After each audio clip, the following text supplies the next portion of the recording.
Olá pessoal, sejam bem-vindos no canal SOS Supervisores. O meu nome é Ayrton e eu ensino supervisores e líderes de produção a dobrarem as suas chances de serem promovidos. Hoje, no episódio 181, eu vou te ensinar 3 dicas muito poderosas para que você possa ir muito bem, para que você possa sair muito bem numa entrevista ou de recolocação de emprego ou até mesmo quando você for participar de algum processo seletivo interno visando promoções, ok? Então, se você gosta desse tipo de conteúdo, já deixa o seu like, que essas 3 dicas são realmente muito poderosas.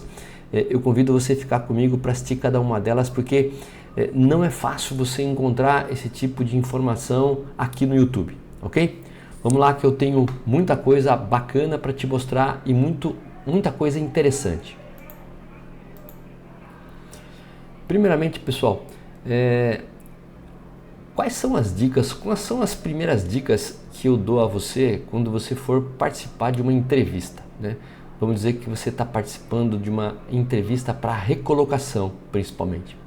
Quais são os pontos que você deve ficar atento, ok? O primeiro ponto, pessoal, é tomar bastante cuidado em relação aos pré-requisitos para a função, né? Quais são os pré-requisitos que você encontra, que você vai precisar ter essas habilidades, muitas vezes técnicas ou comportamentais, pertinentes à função. Então fique muito atento em relação a esses pré-requisitos. O segundo ponto importantíssimo é você estudar o histórico da empresa, né? Você entender realmente a história, a trajetória da empresa ao longo dos anos, né? Para que você possa ir para essa entrevista muito bem informado em relação da onde veio essa empresa, qual é a missão, quais são os valores, né? Qual é a visão, missão, valores que ela defende, né? Quais são os mercados em que ela atua, quantas unidades de negócio essa empresa tem no Brasil, por exemplo, e qual é a imagem que essa empresa tem na comunidade. Hoje em dia na internet é muito fácil você pesquisar essas coisas. O terceiro ponto importante é tentar entender através de pessoas que trabalham lá ou tentar fazer alguma conexão com alguns funcionários no LinkedIn para tentar entender um pouco do ambiente de trabalho, né? O índice de rotatividade, o índice de turnover é uma coisa importante para verificar o quanto as pessoas se sentem bem trabalhando na empresa. O quarto ponto fundamental são as possibilidades de crescimento. Quais são as possibilidades de crescimento que a empresa oferece, né? Quais são os planos de carreira, muitas vezes, que a empresa tem, né? Isso pode ser entendido dentro do próprio site, muitas vezes, ou principalmente pelas pessoas que trabalham lá. E, logicamente, o quinto ponto é a sua preparação para a entrevista, né? Isso é um papel fundamental, você ir preparado para a entrevista. E aqui eu te dou algumas dicas que são pontos que sempre caem na entrevista. Eu já participei muitas delas, desde supervisor, gerente, e são alguns pontos importantes que você tem que tomar cuidado na preparação. O primeiro é você ter uma preparação do seu histórico profissional, principalmente em relação às 2 últimas empresas que você trabalhou. Não adianta colocar as 5, 10 empresas, isso inclusive perde ponto, mostrando que o funcionário, que aquela pessoa, ela não para numa empresa ou na outra. Então, resumir principalmente o histórico dos seus 2 últimos empregos, isso é importante. Quais foram os desafios significativos que você enfrentou na empresa, nessas 2 últimas empresas que você trabalhou, né? Liste 1 ou 2 desafios significativos que você enfrentou e como foi a abordagem que você resolveu ou ajudou a resolver esse problema, esse desafio.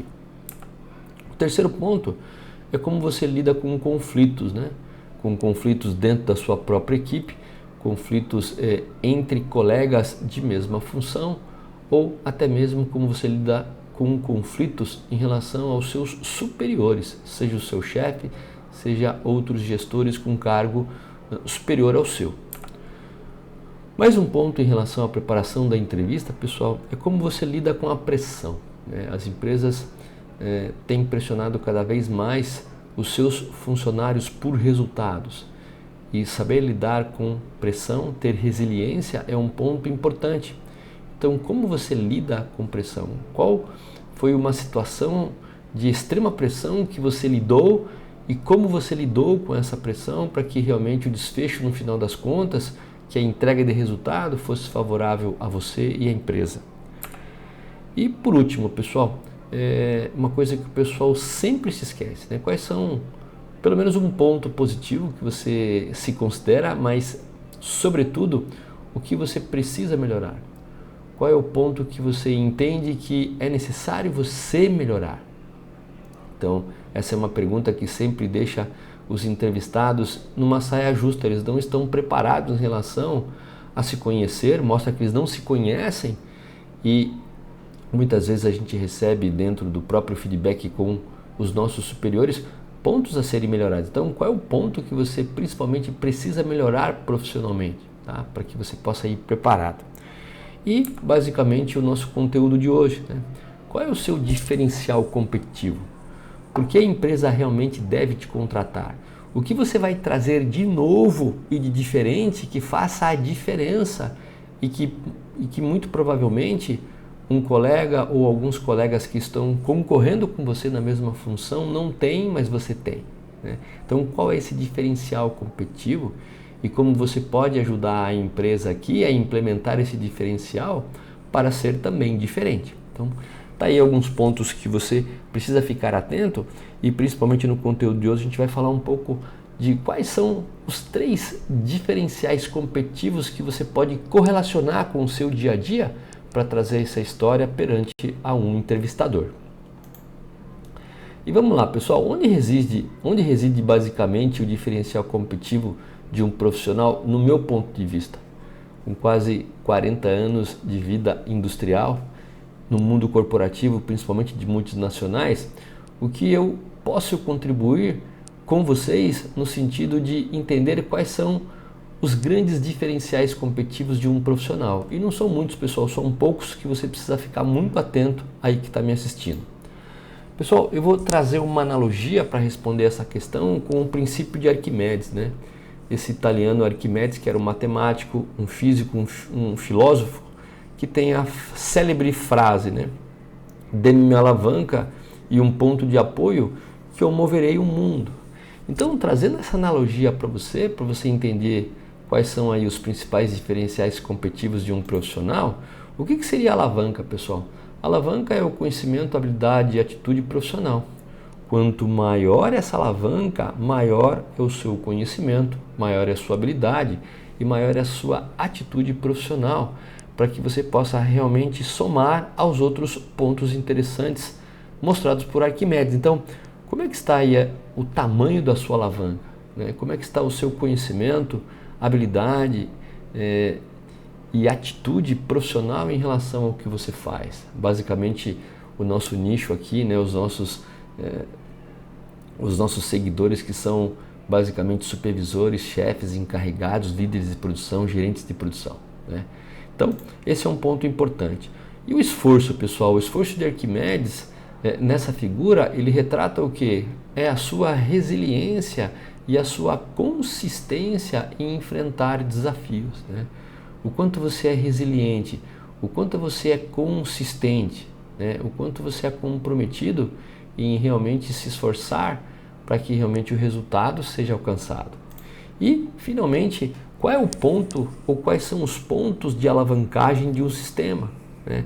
Ou seja, qual é o foco nos mecanismos de lucratividade de uma empresa, que é o tema do conteúdo de hoje, onde você tem que focar a sua atenção gerencial para ajudar a empresa a ser mais lucrativa, né? E não são muitos pontos, pessoal, são poucos pontos, são poucas restrições em um sistema que faz com que você, uma vez focado a sua atenção gerencial, você possa realmente melhorar muito a lucratividade de uma empresa.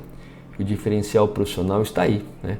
Na sua habilidade de ajudar a empresa a aumentar a sua lucratividade no presente e no futuro. Então fica comigo que nos próximos slides eu vou te ensinar os 3 mecanismos de lucratividade na qual você deve focar a sua atenção gerencial. Vamos lá, pessoal, esse então é o conteúdo de hoje. E vamos lá, quais são os 3 diferenciais competitivos na carreira de um supervisor, né? Baseado aí nos princípios da alavancagem de Arquimedes. O primeiro ponto, pessoal, é você ter a clara certeza, né? A clara convicção que uma empresa, por exemplo, que não é uma ONG, né? que realmente busca fins lucrativos, e a grande maioria delas, a sua meta principal é ser lucrativa, né? Maximizar, na verdade, a sua lucratividade no presente e no futuro. Então, qualquer empresa, né, visa basicamente maximizar a sua lucratividade no presente e no futuro. Existem basicamente 3 condições necessárias para que isso aconteça. A primeira condição necessária, pessoal, é maximizar o ganho, né? E maximizar o ganho significa o seguinte, né? Ganho é basicamente definido como o preço de venda de um produto menos o custo totalmente variável, ou seja, aquele custo de matéria-prima ou de embalagem, né? O CTV significa o seguinte, são aqueles custos que variam 1 para 1 para todo o aumento ou decréscimo no número de unidades produzidas. Ou seja, se eu produzo uma peça a mais, uma peça a menos, o custo totalmente variável, geralmente matéria-prima ou algum outro suprimento ou embalagem, ele aumenta ou ele diminui. O ganho, então, o que é? É o preço de venda de um produto menos o custo totalmente variável. Esse é um ganho. Essa é a primeira condição necessária, é o primeiro fator crítico de sucesso para que realmente uma empresa possa maximizar a lucratividade. E os supervisores e os profissionais, eles têm que ter muito claro como maximizar o ganho de uma empresa, mostrando e cravando o seu diferencial competitivo.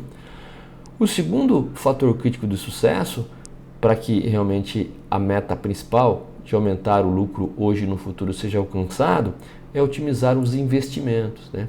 O que é um investimento, pessoal? É todo o dinheiro que está amarrado no sistema. Refere-se a equipamentos, dispositivos, construções que o sistema possui, bem como os inventários, né? Os inventários na forma de matéria-prima, de work in process e de produto acabado, também chamado de finished goods. Então, basicamente, se uma empresa ela otimiza os seus investimentos, não fica gastando sem necessidade, e você pode ajudar principalmente no investimento voltado à matéria-prima, você realmente maximiza a lucratividade de uma empresa. É o segundo fator crítico de sucesso para que uma empresa tenha a máxima lucratividade. E a gente vai falar um pouco mais separadamente em relação a esse segundo ponto importante. O terceiro fator crítico de sucesso para que realmente seja um diferencial competitivo para os profissionais e que alavanque, né, a meta principal, que é maximizar a lucratividade de uma empresa, é minimizar as despesas operacionais. No caso aqui, pelo conceito que eu estou mostrando a vocês, a despesa operacional é toda aquela que não inclui o custo totalmente variável, porque o custo totalmente variável ele está voltado aqui para maximizar os ganhos.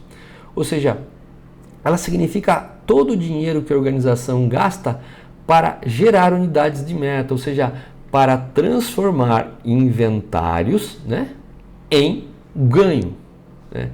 É toda a mão de obra de uma empresa, né, que se esforça para transformar o inventário, a matéria-prima, o IP ou produto acabado, em ganho, em venda.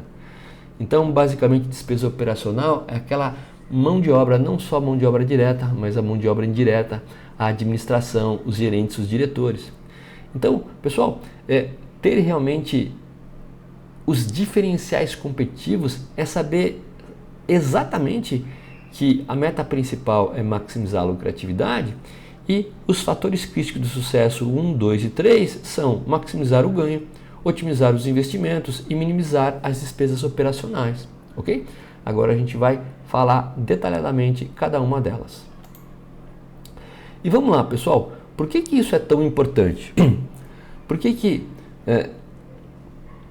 que saber, né? Por que conhecer esses 3 fatores críticos de sucesso que levam a meta principal, uma empresa atingir a sua meta principal, que é maximizar a lucratividade hoje e no futuro, é tão importante. Porque, perceba bem, pessoal, uma organização que deseja aumentar a realização da sua meta principal deveria requerer a seus gestores como um todo que eles testem as suas decisões, as suas propostas de mudança, fazendo 3 questões. Então, quando cada gestor dentro de uma empresa quiser fazer alguma proposta de mudança, ele tem que submeter a sua proposta a 3 perguntas. Esta mudança, esta proposta, essa decisão que eu tenho, ela irá aumentar o ganho, né?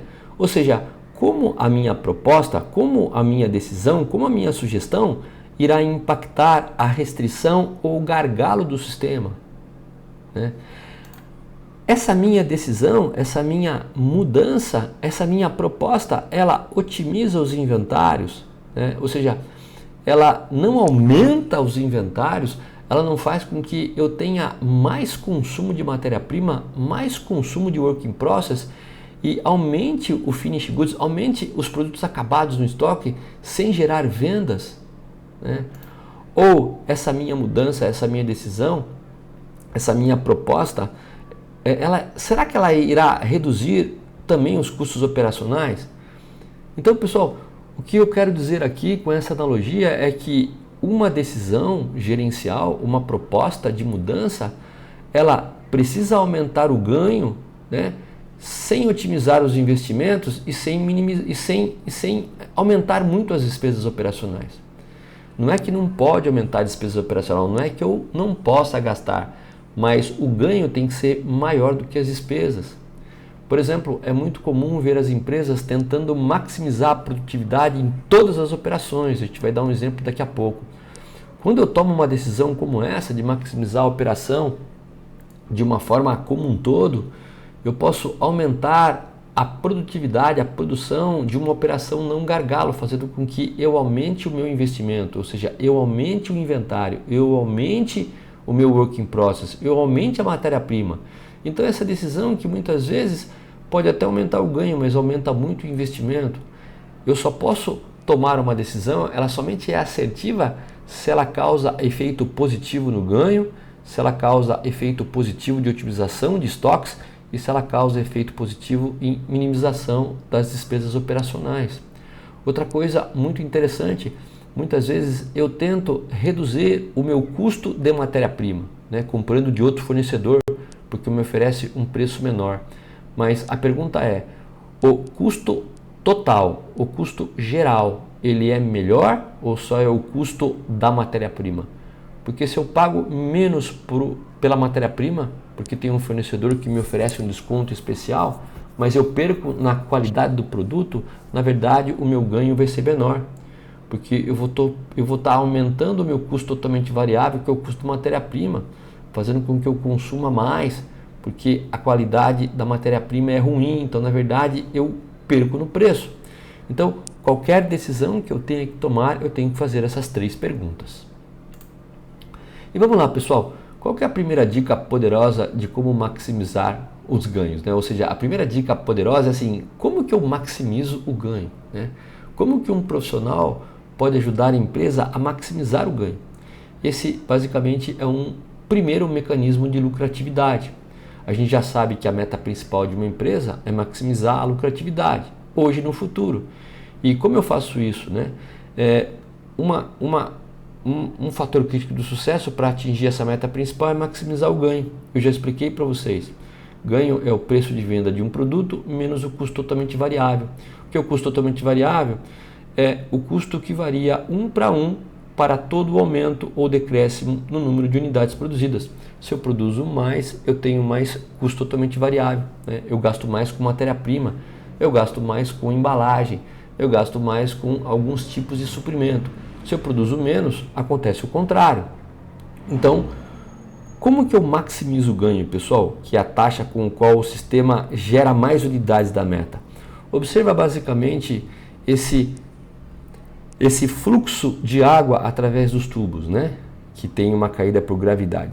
Perceba que eu tenho várias seções fazendo com que o fluxo seja conduzido desde a seção A para a seção 1, mas perceba que eu tenho um ponto restritivo, né? Eu tenho um gargalo.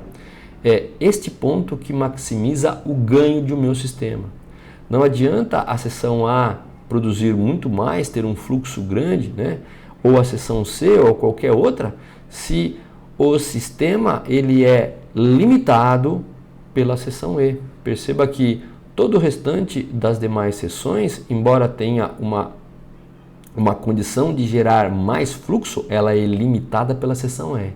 Então, a gente maximiza o ganho de uma empresa através do momento em que eu identifico inicialmente a minha restrição, né? E sei lidar com ela. E eu vou dar um exemplo para você de como você pode maximizar aí o ganho no próximo slide. Perceba esse sistema, pessoal. Esse sistema tem um processo 1, tem um processo 2, tem um processo 3, 4, 5 e 6. Cada abertura de cada processo é a capacidade desse processo, né? Na etapa 1, a capacidade desse processo na etapa 2, a capacidade desse processo na etapa 3 e assim por diante. E verifique que a demanda do cliente, né, ela é definida por essa largura aqui, que vocês estão vendo na tela. Perceba que a demanda do cliente é maior que a capacidade do processo número 5. Ou seja, toda vez que a demanda sobre um recurso é maior do que sua capacidade, eu tenho um gargalo, né? Aqui claramente eu tenho um gargalo, que é a etapa número 5, né? Pois a sua capacidade é menor do que a demanda, né? Então, como que eu lido com essa situação? Como eu lido com esse processo para maximizar o ganho, né? Aí você pode fazer uma analogia junto com a sua experiência para trazer essa fala, essa experiência agora para o entrevistador. Eu preciso saber realmente os 5 passos de focalização. O primeiro passo é identificar a restrição. Então, eu localizei. O passo 5, né, desse processo é a minha restrição ou o meu gargalo. Por quê? Porque a minha demanda, que é essa largura da flechinha azul clarinha aqui, ela é maior do que a capacidade do passo número 5. Então, o primeiro passo é identificar a restrição. A gente identificou passo número 5 desse processo. A segunda etapa é explorar a restrição. O que é explorar a restrição, pessoal? É tirar mais dessa capacidade. Embora graficamente a gente veja essa abertura entre os 2 pontos do step número 5, geralmente a capacidade real é maior. Vamos supor que aqui a capacidade desse sistema saem 100 peças por hora, né? Ou 100 unidades de alguma coisa por hora, unidades de produção por hora. Geralmente, embora a capacidade seja 100, a gente tira às vezes 85, às vezes 87, às vezes até 80, né? O que é explorar? É aproximar a capacidade real mais próximo possível da capacidade planejada de 100, por exemplo. Isso é explorar a restrição. E como que a gente faz isso? Primeiramente, a gente começa a revisar nos horários de refeição, nos horários de café, nos horários de reunião, né? Nos horários de troca de turno, fazendo com que essa operação que limita o meu ganho nunca pare. Esse é o primeiro passo para explorar a restrição. O segundo passo, pessoal, é realmente entender quais são as fontes de desperdício da etapa número 5. Só dela, esqueça o resto, porque ela é que limita o ganho do sistema. Então, fazer realmente um apontamento de perdas nesta operação para que você possa entender através de um gráfico de Pareto o que está levando o sistema a paradas no processo 5. Porque tudo que você perder no processo 5, você nunca mais recupera. Tudo que você ganhar num processo não restritivo, ou seja, sem ser o número 5, é simplesmente uma ilusão. Só vai acumular unidades de produção para a etapa número 5. Né? Então, fique muito atento em relação a identificar a sua restrição e a explorar a sua restrição. Tá? Explorar a restrição é você fazer melhoria sem nenhum investimento. O investimento é a etapa número 4, que é elevar a restrição do sistema.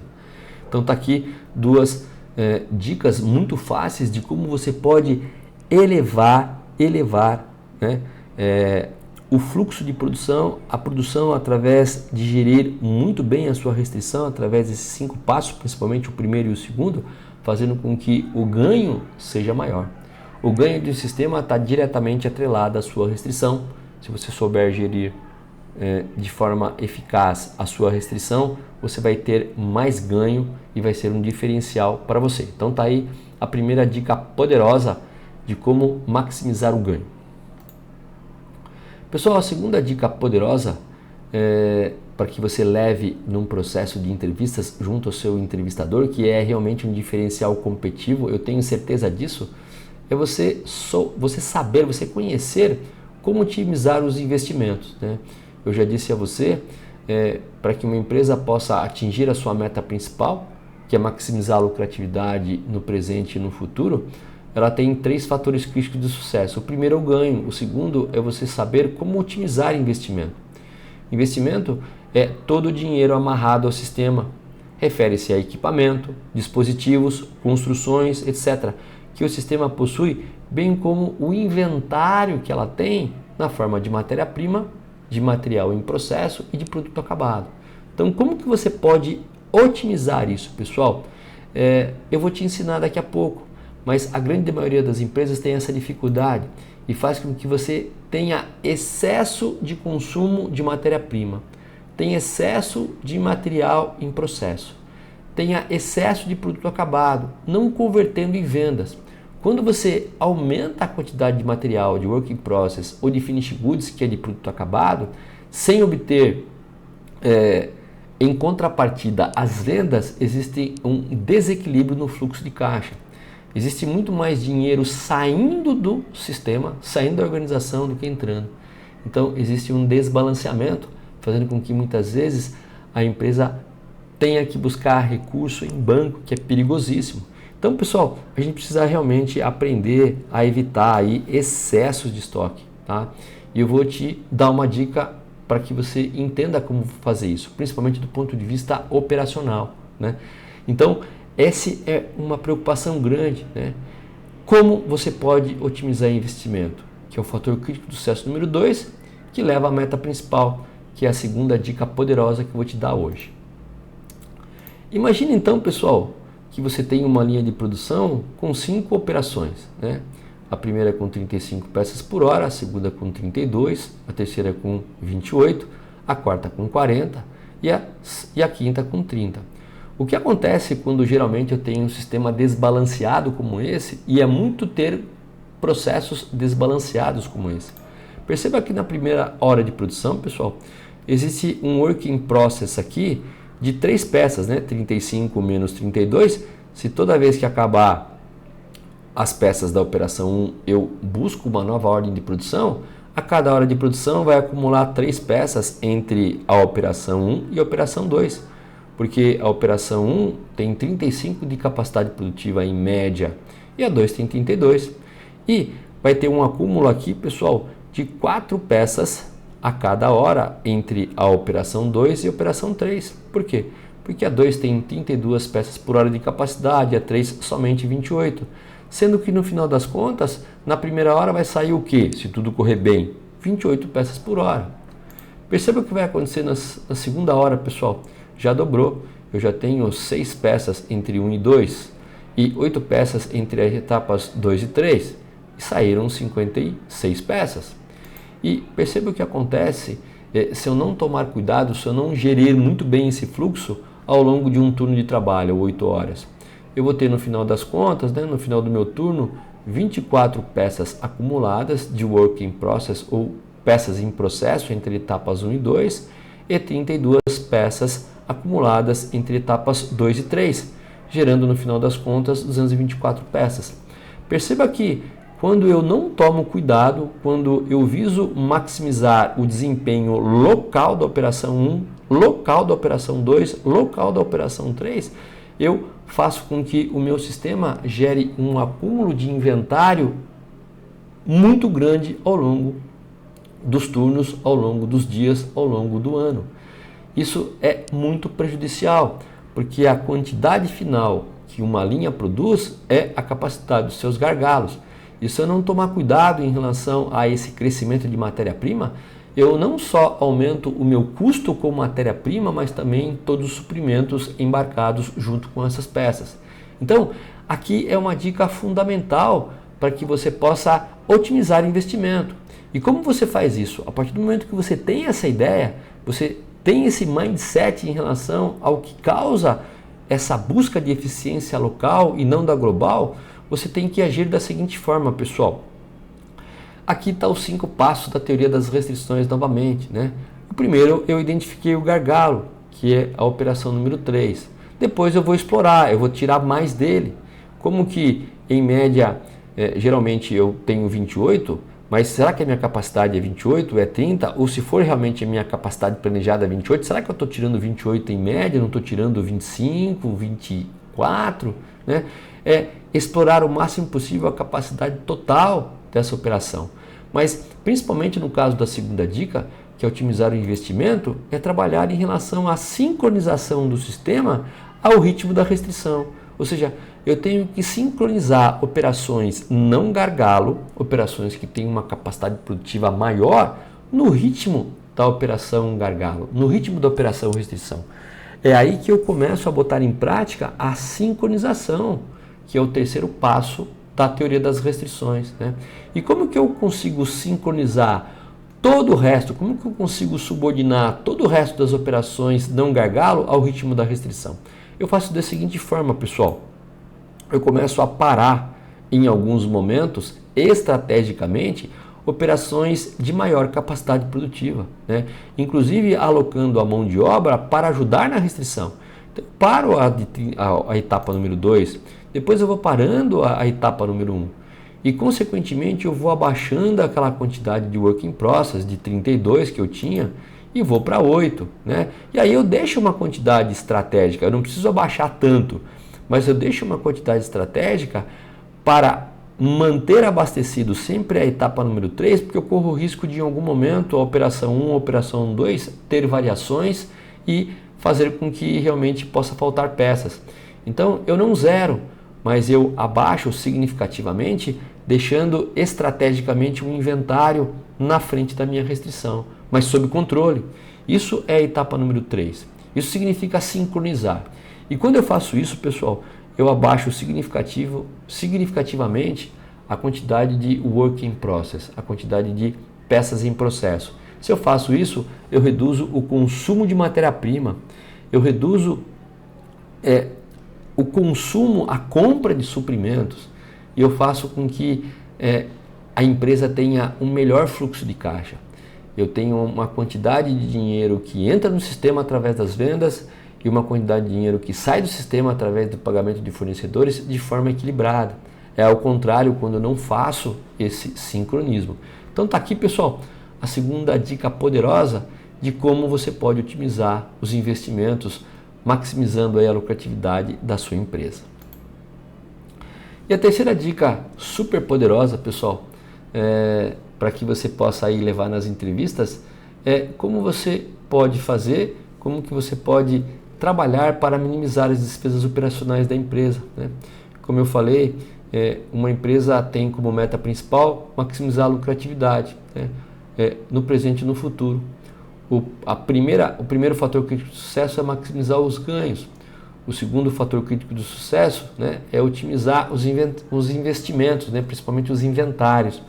E o terceiro é minimizar as despesas operacionais. O que são despesas operacionais, pessoal? É todo o gasto que a empresa tem que não é custo totalmente variável, não é custo de matéria-prima, não é custo de suprimento que aumenta ou diminui com as vendas. É basicamente mão de obra direta e mão de obra indireta, bem como mão de obra administrativa da gerência, da direção, da presidência. Então, o que é a despesa operacional? É o custo dessa mão de obra que ajuda a empresa a transformar inventários, né, que é uma forma de investimento, em produto acabado vendável, né? Então, quanto mais essa mão de obra for direcionada para aumentar os ganhos, né, transformando inventários em produto acabado vendável, melhor a gente vai minimizar aqui, né, as despesas operacionais, ok? Direcionando corretamente. E como a gente vai fazer isso, pessoal? A teoria das restrições, ela tem um conceito dizendo que todo o sistema, né, toda empresa, todo o processo é comparado a uma corrente, né? Ou seja, cada elo é um departamento ou cada elo é um processo e eles estão interligados, existe uma interdependência entre um elo e outro. E sempre existe um elo mais fraco, né? Sempre existe um elo menos resistente. E a força dessa corrente está diretamente ligada à resistência desse elo mais fraco. Então, o primeiro ponto é eu identificar o elo mais fraco dessa corrente. Qual é o departamento, qual é o processo que é mais frágil, que não é tão resistente, né? E o terceiro passo é a gente sincronizar o esforço, né, o olhar, a atenção gerencial dessas pessoas, né, que é considerado despesa operacional, para reforçar esse elo. Então, vamos dar o seguinte exemplo, né? Eu mostrei essa figura na dica número 1, na qual eu tenho um processo com 5 etapas. Perceba que a gente sabe que a etapa número 5 é a restrição do meu sistema. Por que a restrição? Porque a abertura entre um ponto e outro é a capacidade de cada processo. Nesse caso, a capacidade do processo, etapa número 5. Ela é menor do que a abertura da demanda do cliente. Perceba essa seta azul clara, onde a abertura é maior. Toda vez que eu tenho uma demanda maior do que a capacidade de um recurso, eu tenho uma restrição. Então, aqui, o processo número 5 é uma restrição, é um gargalo. E, a partir do momento que eu sei os 5 passos da teoria das restrições, eu identifiquei o gargalo, passo número 1, né, que é a etapa número 5, eu explorei, que eu expliquei basicamente na dica número 1, e agora eu tenho que sincronizar, né? Eu tenho que sincronizar não somente o fluxo, neste caso, das operações mais capazes, né, mais rápidas em relação ao processo número 5, para que o aumento do work in process não suba muito, mas, sobretudo, eu preciso sincronizar todos os esforços da engenharia, todos os esforços da fábrica para melhorar o processo número 5. Qual é a engenharia que pode me ajudar a explorar essa restrição, que é basicamente a etapa número 2? Como que eu posso tirar mais desse processo número 5 para aumentar o ganho? Então, basicamente, sincronizar o sistema ao ritmo da restrição não é somente parar essas operações 1, 2, 3, 4 estrategicamente, alguns momentos, para que não empurre muitas peças para o processo 5, porque senão vai engargalar tudo. Mas significa também, pessoal, trazer, sincronizar, direcionar esforços da empresa, né? Esforços de engenharia, de qualidade, de recursos humanos para melhorar esse processo nesta área. Porque é nesse processo, nessa área, que está acontecendo uma limitação de ganho, né? Então, eu realmente minimizo as minhas despesas operacionais quando a gente faz esse tipo de atitude, quando a gente direciona, não é comprando, não é contratando mais gente, né? Porque muitas vezes existe um departamento que tem sobra de pessoas, né? Então, sincronizar é isso, é direcionar os esforços da empresa em prol da restrição, para melhorar a restrição e, consequentemente, melhorar o ganho. E para isso, pessoal, é necessário muita liderança, né? É necessário que realmente a gente consiga mobilizar, que nós consigamos mobilizar a área gerencial ou as pessoas a nível de gerência em direção, entendendo como funciona esses 3 mecanismos de lucratividade de uma empresa, para que realmente em algum momento algum esforço de determinados departamentos específicos sejam direcionados a um processo limitante, a um processo gargalo, para que aumente realmente o ganho. Então, exercer o poder de liderança para que as pessoas entendam esses 5 passos, para que as pessoas entendam realmente como que a gente pode minimizar despesas operacionais nesse sentido, faz com que as pessoas consigam enxergar o sistema, a empresa como um todo, que a gente chama de visão holística. E é isso, pessoal. Aqui um rápido resumo das 3 dicas poderosas para impressionar aí no seu processo de entrevista, tanto em recolocação como processos de participação, de promoção interna, ok? Mais dicas, mais detalhes, é só você voltar o vídeo, que tem 3 dicas muito bem explicadas, mas basicamente o meu resumo é que você precisa ter uma clareza muito grande de qual é a meta principal de uma empresa, que é maximizar a lucratividade no futuro e no presente, né? E para que a meta principal seja alcançada, existem 3 fatores críticos do sucesso. O primeiro fator crítico do sucesso é maximizar o ganho, né? Então você precisa saber como maximizar os ganhos de uma empresa. O que é o ganho? É o preço de venda de um produto menos o custo totalmente variável, ou seja, aquele custo de matéria-prima. O segundo fator crítico do sucesso, que é importante você saber e correlacionar com algo que você já faz na empresa, é como você pode ajudar a empresa a otimizar os seus inventários, sobretudo aqueles voltados à matéria-prima, a work in process, a produtos acabados. Como você pode operar, como você pode ajudar a empresa a ganhar mais dinheiro, a ser mais lucrativa com o mínimo de inventário possível. E o terceiro fator crítico do sucesso é como você pode maximizar despesas operacionais. No caso, despesa operacional é toda a mão de obra, não só mão de obra direta, como mão de obra indireta, administrativa, gerentes e diretores, fazendo com que a atenção gerencial deles seja focada em transformar investimento, no caso inventário, em ganho, né? Em produto acabado vendável. Então, quando você realmente tem esses 3 mecanismos de lucratividade de uma empresa em mente, né? E você tem exemplos práticos no dia a dia, eu sei que você tem, você pode levá-los para uma entrevista e exercer o seu diferencial. Porque no final das contas, toda empresa precisa que a cada decisão gerencial, né, a cada mudança proposta pelo gerente, pelo supervisor ou pelo diretor, as suas decisões sejam avaliadas em quanto elas impactam no ganho, quantas elas impactam no aumento dos investimentos, quanto elas impactam no momento da minimização das despesas operacionais. Uma decisão gerencial, uma mudança realmente só faz sentido se ela tiver impacto positivo no ganho, impacto positivo, né, nos inventários, no caso não aumentar, não onerar os inventários e não minimizar as despesas, né?